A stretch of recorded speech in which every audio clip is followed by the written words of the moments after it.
Hello you beautiful people, and welcome back to a nice road to glory.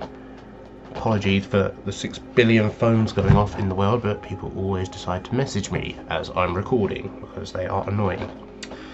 You're seeing in the background here my weekend league rewards. I didn't have time to get any higher than silver 1 or silver 2, silver 3, something like that. I can't remember, I think it was silver 2.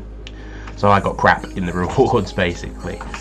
But what else you're seeing is I decided to start doing some of the SBCs because I wanted these silver players packs because I really want that Lacazette, but I'm not paying like the 10,000 coins for each defender and whatever.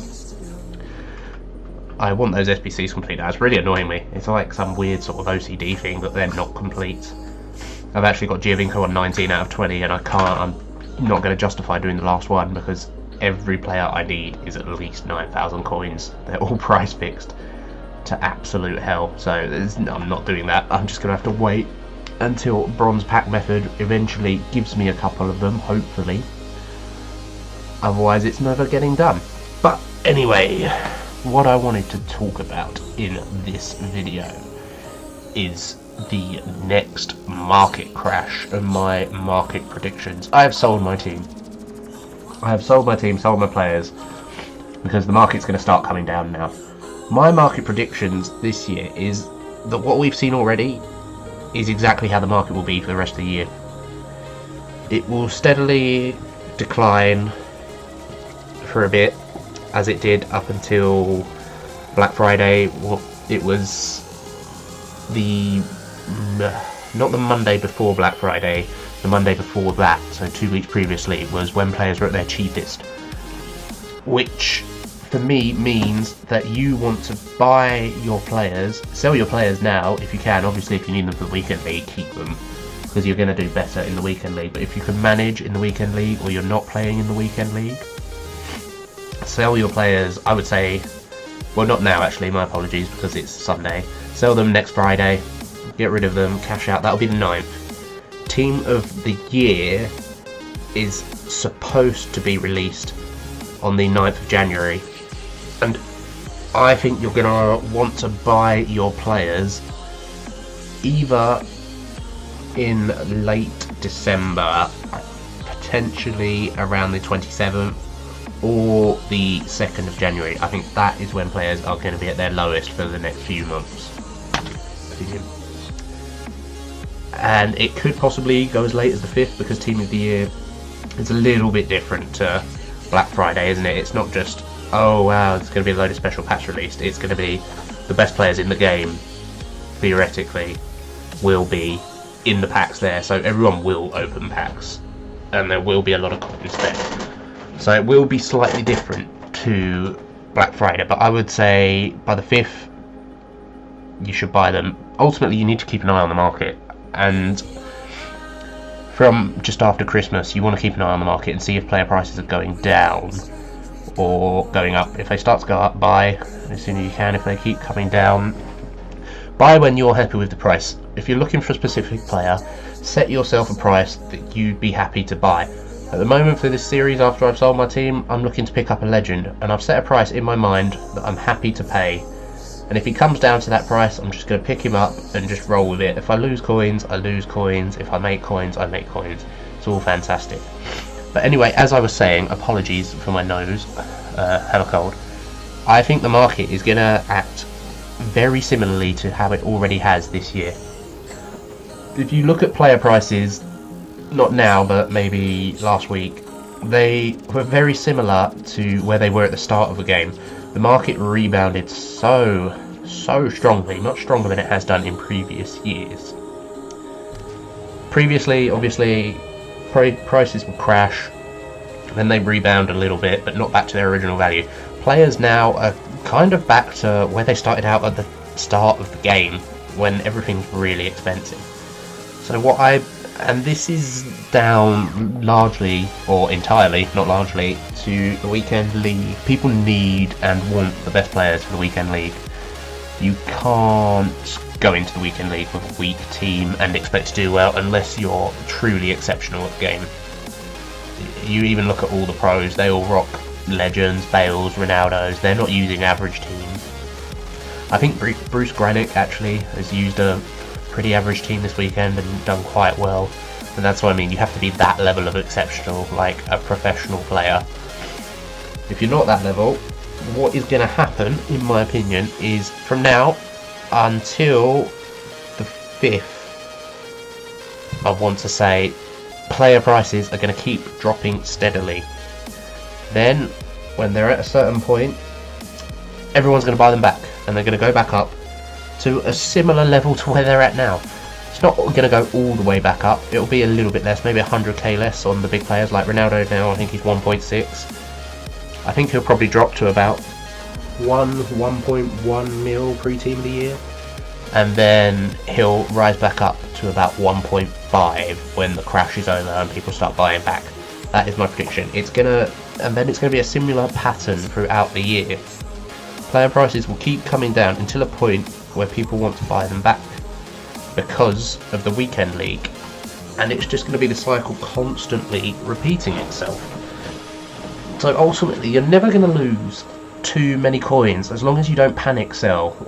If you've held on to your players, like I'm planning to do now, because I just can't be arsed with trading in the market anymore. It's very hard to predict when to sell this year and when to buy, but I've done a good job so far. I haven't lost coins on any players yet, which is how I've got up to the substantial amount of coins I have, which you will see tomorrow. And I also want to point out to you guys, there's a lot of misconception that you need to be in the weekend league to make coins this year. You do not at all. I have hit a large number of coins, and I've played in 3 weekend leagues purely because of time restraints. And in those 3 times, I've done gold 3 and silver 2. Just because I don't have time to play the 40 games, and I don't have time every weekend to play the games.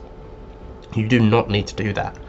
There are many other ways of trading that I will be happy to talk to you about and show you. If you want to see that, just let me know and I'll do a video on it. I'll do it myself. I'll show you doing it. The reason I keep saying a substantial amount of coins, by the way, is because that's for tomorrow's episode. I've hit a big number that I'm quite happy with, considering I have only played in 3 weekend leagues. I've managed to do this purely just through buying and selling at the right time, playing the game, the SBCs. SBCs are a big help, and just some other trading methods that I'll go through you guys with if you want. Also, these SBCs I'm doing in the background, I believe, are a good trading method. For any of you that haven't done them yet, the silver pack ones. The rule of thumb I did for myself here was doing these SBCs is that I would not pay any more than 2,000 coins for a player. Oh my god. If you are watching the United game on Sunday, that was the most ridiculous Ibrahimovic goal I've ever seen.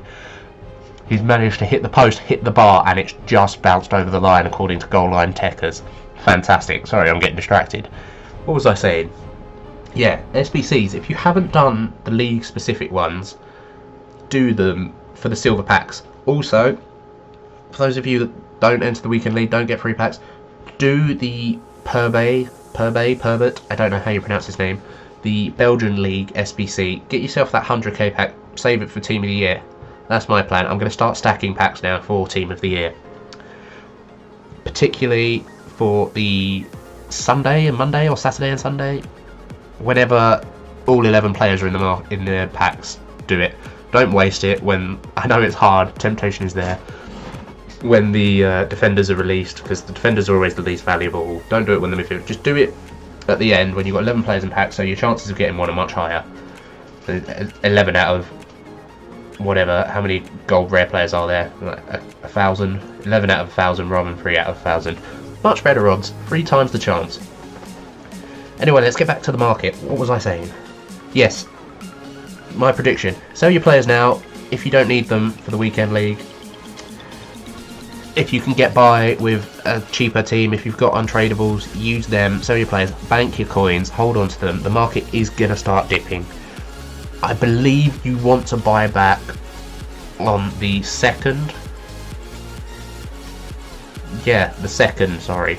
I've got my dates mixed up here. I was looking at the wrong day. The 2nd of January. Maybe not. Oh, because that's just after New Year's, isn't it? People might not be playing. 2nd of January. You want to buy your players back early January. That's when they should be their cheapest, in my opinion. It's the crash before the crash before the crash. People are aware of the crash before the crash now, so you need to get the crash before the crash before the crash. The entire way of playing this market is being ahead of everyone else, knowing what's coming. If people are making predictions, say for Player of the Month, people picking up loads of Victor Moses stuff, whatever, for Wigan stuff, don't hold those players. If the prices dramatically go up, sell them on and make money. And then, because when that Player of the Month drops, the market crashes because everyone's holding these players. You need to be put ahead of everyone else. That's the best way of doing it. But you can see in these packs they've been garbage, really. I mean, Koscielny, Kante, Varane, 10k silver. It's been pretty poor. I'm seriously low on coins at the moment. Having a look at Bebe there, if he got an inform as a striker, he would be lethal. He's actually got a really decent card. If he got an inform, he'd be very good. Even as a left forward, it'd be very nice.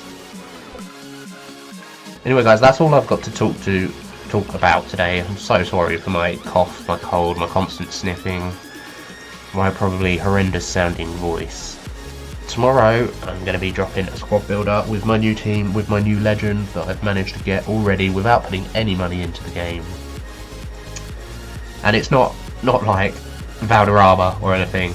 It's a nice legend. It's one of the elite legends. But that's where we're going to leave it for today, guys. Let me know when you think the market's going to crash, if you agree with me, if you disagree, if you think it'll start dipping from now on until early January, I'd say. But that's it for today, guys. Thanks for watching. If you want to see more, drop a subscription and I will talk to you later.